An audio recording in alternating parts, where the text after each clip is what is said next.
What is up, plant community? Let me start out with, if you like my videos, go ahead, give me a like, share, and thumbs up, and leave a comment down below if you want, and hit that bell icon so that way you are notified whenever I upload a video.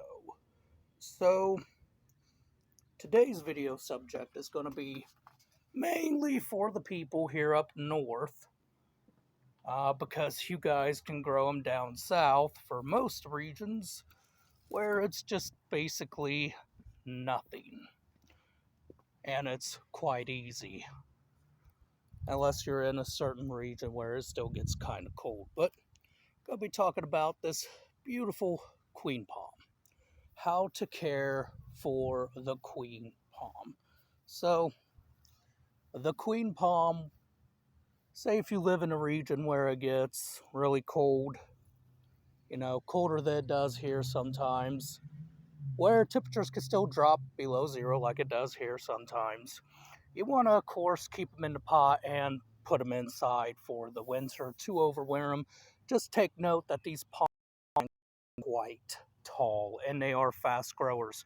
And of course, since they are kind of fast growing palms, that usually means that they require a lot of fertilizer. Now, you can use liquid fertilizer. I myself prefer to use a slow release. Seems to work really well with this guy. Seems to do really good. They can take direct sun, they can take shade or partial sun and partial light. I keep mine in direct sun. It seems to like that quite a bit. Of course, it is damaged a bit, but that was from when I got it. Common pests you gotta worry about is scale. I've heard a lot of people up here getting scale on them, really in the Indiana region. It seems to be the most common issues with them, of course, but of course, just watch out for your other common pests like spider mites, soft scale, etc. And then, of course, you want to handle that with neem oil or insecticidal soap, or neem oil and soap, however you feel is proper to deal with that. Now, the summertime, they are drought tolerant. I'd say kinda, because they kinda tend to not grow as well if you let them go into a drought.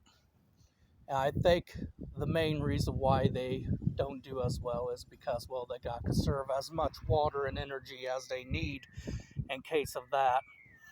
Of course, I have mine in a pot in the ground, so I can, if temperatures drop too cold, I can plop him up and put him in the apartment.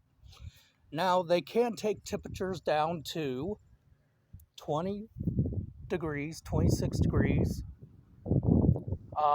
I wouldn't recommend it because then you have the issue with the fronds frying, in which for winter you want to keep as much fronds as you can.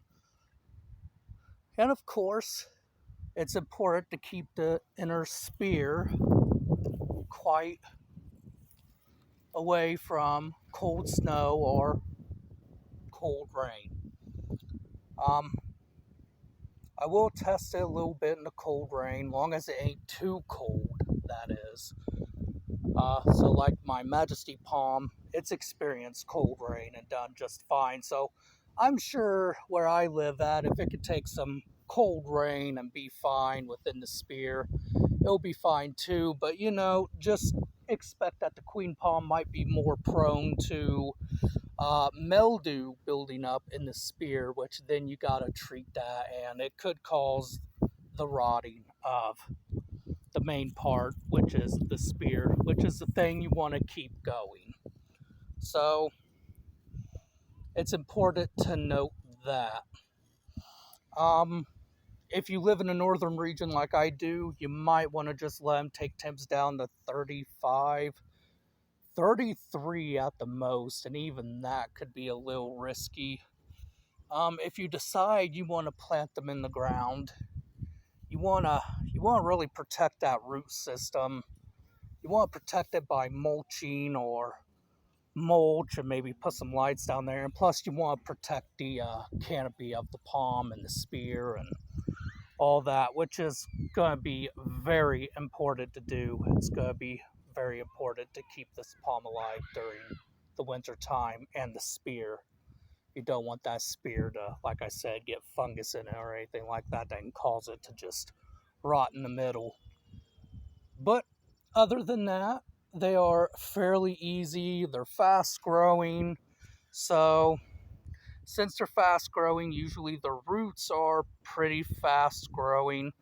I've seen somebody who's kept it in a small pot and never really let it get any bigger, and that causes spear to kind of stunt. And eventually what will happen is the palm will actually get a shorter spear like we've seen on my Majesty over there. And what will happen is eventually that'll just pinch itself to where it can't even grow its spear anymore, and the palm itself will die. Now, eventually when mine gets so big, I'm probably going to try to put it in the ground and protect it.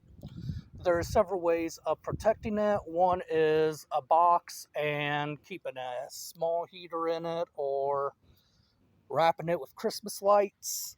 I'm gonna have to figure out a way, but when I do, whenever it gets too big, I'll definitely let you guys know how I'm gonna do that. But for now, I'm just gonna grow it in a pot.